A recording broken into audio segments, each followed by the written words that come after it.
नमस्कार मित्रों, अपन differential equation पढ़ रहे थे बीएससी सेकेंड ईयर में। डिफरेंशियल इक्वेशन में साइमल्टेनियस डिफरेंशियल इक्वेशन अपनी यूनिट थर्ड चल रही थी। यूनिट थर्ड में साइमल्टेनियस डिफरेंशियल इक्वेशन चल रहा था और साइमल्टेनियस डिफरेंशियल इक्वेशन में अपन ने एक एग्जाम्पल कर लिया था। एक एग्जाम्पल और करते हैं, वो देखिए अपन कैसे करेंगे। अपनी चल रही है डिफरेंशियल इक्वेशन।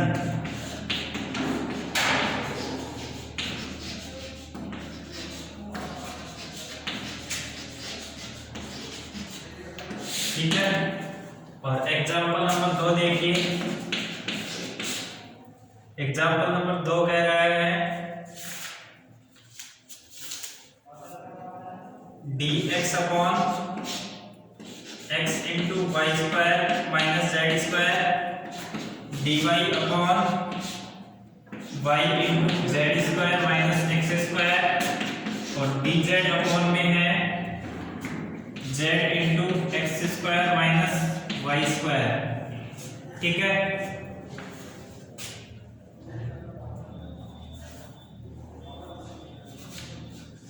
इसका हल करेंगे। अब देखो, इस टाइप के क्वेश्चंस को हल करने के लिए अपन ने क्या बताया था, या तो प्रथम दो पदों को ले लो और उनका एक सॉल्यूशन निकाल लो, अंतिम दो पदों को ले लो और उनका एक सॉल्यूशन निकाल लो। जब ऐसे इस तरह से सॉल्यूशन नहीं हो तो हम उसको कैसे करेंगे, इसको किसी से गुणा करो, गुणा करने के बाद प्रथम पद को करो, द्वितीय पद को करो, तृतीय पद को करो। इनको गुणा करने के बाद जब अपने पास डिनोमिनेटर में 0 आ जाए, गुणा करने के बाद ऐड करेंगे, ऐड करने के बाद डिनोमिनेटर में 0 आ जाए तो हम उससे भी कर लेंगे, गुणा करो या भाग दो। ठीक है, अब दिए गए क्वेश्चन में अपन प्रथम द्वितीय तृतीय पद को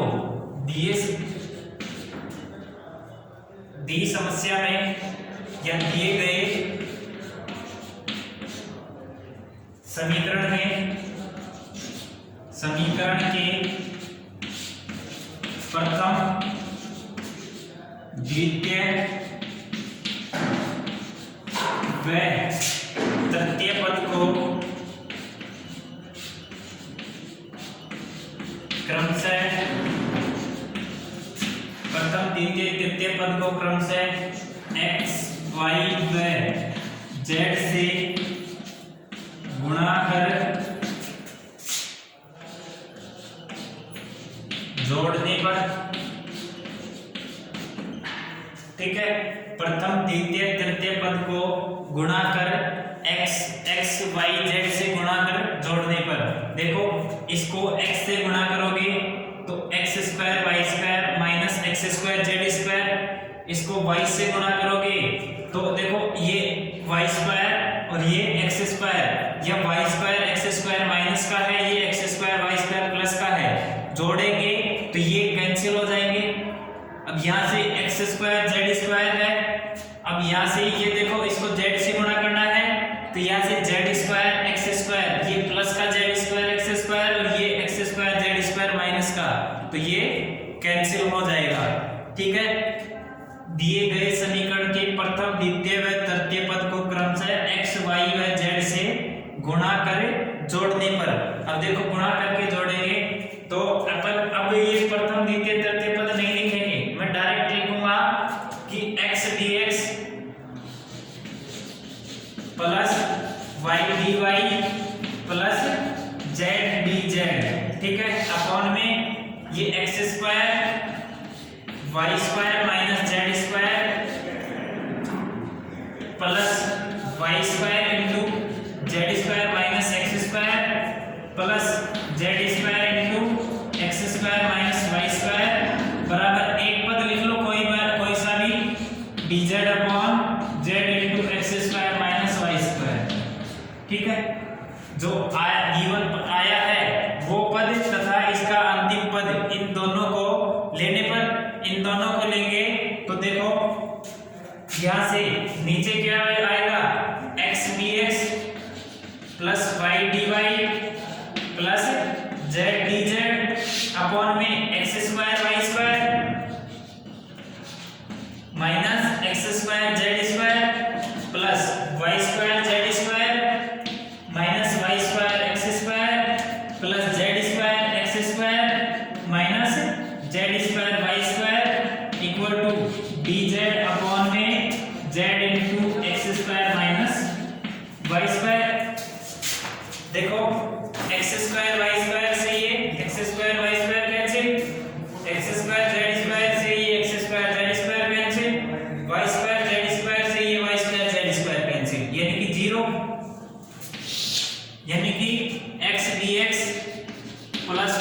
D Y plus Z D z upon में 0 बराबर d z upon Z into x square minus Y square, यहाँ से x D x plus Y D Y plus Z D z बराबर 0। यहाँ तक बताओ किसी को कोई डाउट हो तो। देखो हमने क्या किया, X D x plus Y D Y plus Z D Z ऊपर गुणा किया है तो नीचे भी गुणा करना पड़ेगा। प्रथम पद को x से ऊपर गुणा किया, x से नीचे गुणा किया, x से ऊपर करेंगे तो x dx, नीचे x square y square minus z square, y dy upon y square z square minus x square, z dz upon z square x square minus y square. ठीक है, अब इस टर्म को इन तीनों में से किसी एक पद के बराबर रख दो। इन तीनों में से किसी एक पद के बराबर रखेंगे तो मैंने अंतिम पद के बराबर रख दिया। ठीक है, अब यहाँ से x dx y dy z dz upon में x square y square minus x square z square multiply करके लिख दिया। मल्टीप्लाई करके लिखा, जो पद कैंसिल हो रहे थे उनको कैंसिल कर दिया। यहाँ से x dx y dy z dz upon 0 बराबर राइट साइड में ऐसे किए ऐसे। ठीक है, अब हमने देखो यहाँ x dx y dy z dz cross multiply करा दिया। क्रॉस मल्टीप्लाई नहीं छोड़ो, नीचे जो 0 है इसको राइट साइड में लेके गए, राइट साइड में ये पूरा 0 बना दिया, पूरा 0 बना दिया तो x dx plus y dy plus z dz। ठीक है, अब उपयुक्त समीकरण का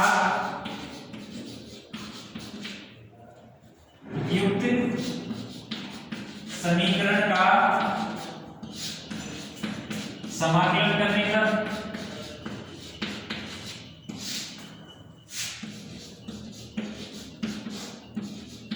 समाकलन करेंगे तो x dx integration y dy plus integration z dz equal to 0। x का integration x square by 2 plus y का integration y square by 2 plus z का इंटीग्रेशन z स्क्वायर बाई 2 और बराबर c1, यानी कि x square plus y square plus z square, ये 2 है 1/2 बाहर, पूरे में बाहर कॉमन लेने के बाद इधर मल्टीप्लाई करेंगे तो 2c1 आएगा, यानी कि x square plus y square plus z square equal to c1। c1 लिख दो या c1 डैश लिख दो, कोई फर्क नहीं पड़ता। इधर से c1 डैश मान के चलो तो c1 लिख देना, अगला 2c1 डैश बराबर c1। ठीक है, यहाँ तक बताओ किसी को कोई डाउट हो। हमने क्या किया है, यहाँ तक आ गया था, इसका समाकलन करेंगे तो x dx का y dy का z dz का, x dx का integration x square by 2, y का integration y square by 2, z का इंटीग्रेशन z स्क्वायर बाई 2। ठीक है, 1/2 पूरे से कॉमन ले लिया, कॉमन लेने के बाद उधर कांस्टेंट है, कांस्टेंट से मल्टीप्लाई करा दिया।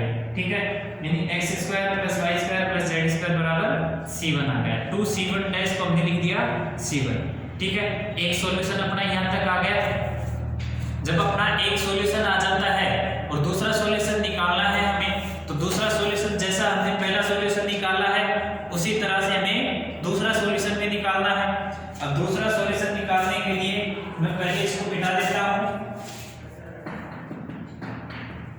मैं पहले इसको मिटा देता हूं यहां से।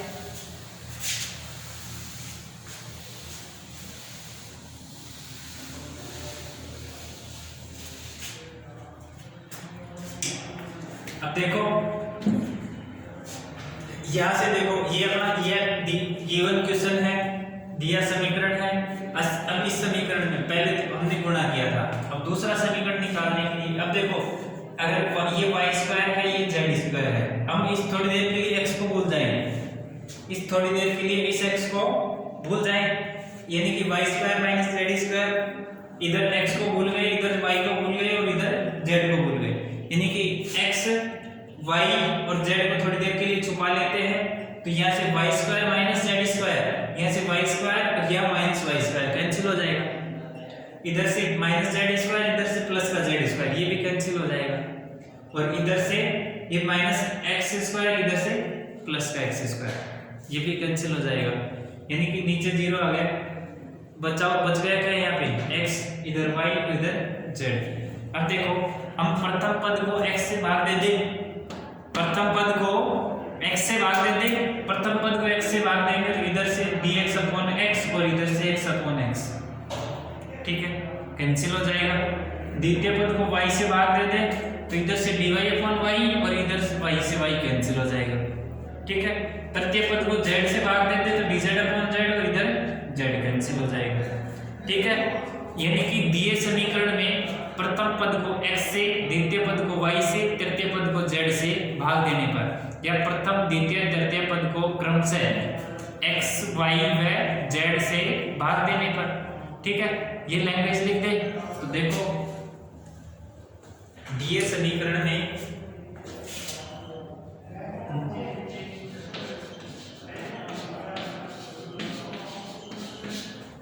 अब ये प्रथम सॉल्यूशन आ गया, समीकरण एक लिख दो इसको, ठीक है। अब दिए समीकरण में कि प्रथम द्वितीय व तृतीय पद को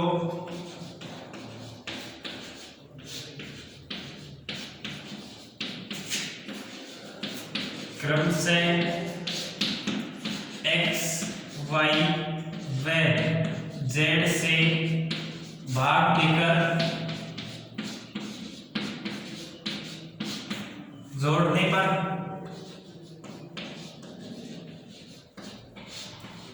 प्रथम पद को x से, द्वितीय पद को y से, तृतीय पद को z से भाग देकर जोड़ने पर प्रथम पद को x से भाग दो तो इधर तो आएगा dx upon x, dy upon y और dz अपॉन z अपॉन में इसको x से भाग दोगे तो ये x cancel, y square minus z square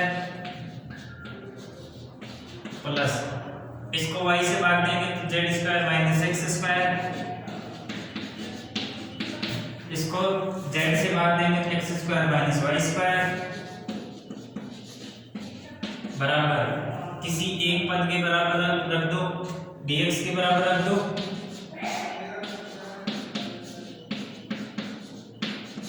ठीक है। ये एक फॉर्मेलिटी होती है क्योंकि नीचे जीरो बनेगा, नीचे जीरो इसको पूरे को जीरो बना देगा, ठीक है। लिखना एक फॉर्मेलिटीज होती है, उस फॉर्मेलिटीज को हमें पूरा करना होता है, ठीक है।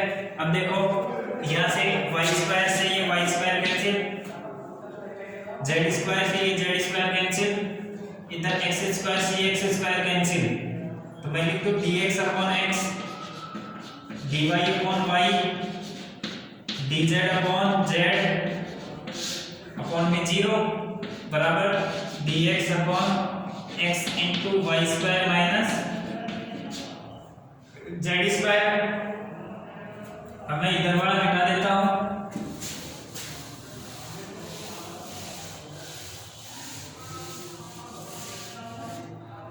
ठीक है। अब यहां से देखो 0 को इधर मल्टीप्लाई करेंगे, 0 को इधर मल्टीप्लाई करेंगे तो dx अपॉन x,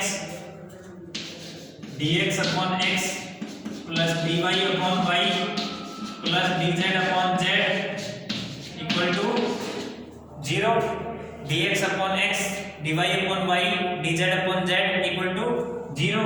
अब उपयुक्त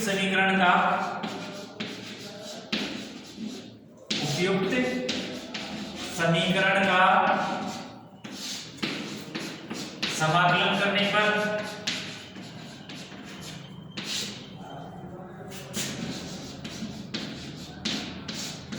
उपयुक्त समीकरण का समाकलन करने पर इधर से dx अपॉन x,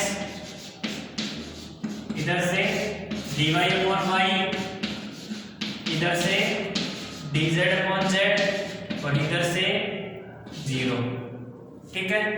अब देखो dx अपॉन x आपने पढ़ा है 1 अपॉन x और उसका इंटीग्रेशन 1 अपॉन x का integration log x, 1 upon y का integration log y plus 1 upon z का इंटीग्रेशन log z और इधर कांस्टेंट log c, ठीक है। अब देखो log a plus log b plus log c, हम जानते हैं log a plus log b बराबर होता है log ab, ठीक है। log a plus log b हम जानते हैं log ab होता है। अब यहाँ से log a plus log b plus log c हो तो log a b c हो जाएगा। तो यहाँ से log x plus log y plus log z, अब मैं इधर से मिटा देता हूं।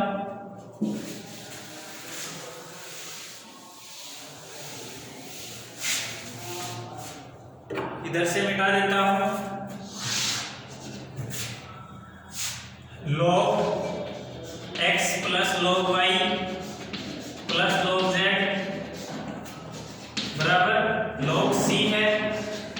तो log x plus log y plus log z बराबर log x y z बराबर log c, ठीक है। बोथ साइड एक्सपोनेंशियल लेने पर, बोथ साइड एक्सपोनेंशियल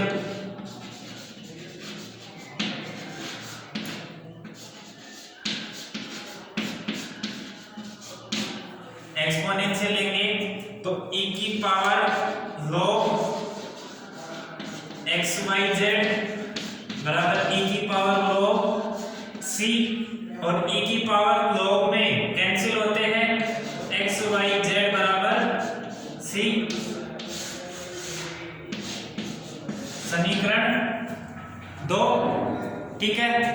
देखो इधर से dx upon x dy upon y dz upon z equal to 0 समाकलन किया log x plus log y plus log z। अब हम जानते हैं log x plus log y, log x y होता है, और log x plus log y plus log z log x y z। तो हमने ये लिखा log x y z और कांस्टेंट log c माना था। अब log को हटाना है हमें, log को हटाने के लिए बोथ साइड एक्सपोनेंशियल ले लिया। एक्सपोनेंशियल लेंगे तो e की power log x y z और e की पावर log c, e की पावर में log हो तो वो कैंसिल हो जाता है, इधर से x y z और इधर से c।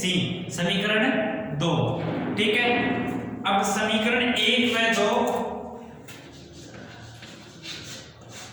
समीकरण 1 व 2 दी समीकरण के दी प्रॉब्लम दी समस्या या दिए क्वेश्चन दी समस्या के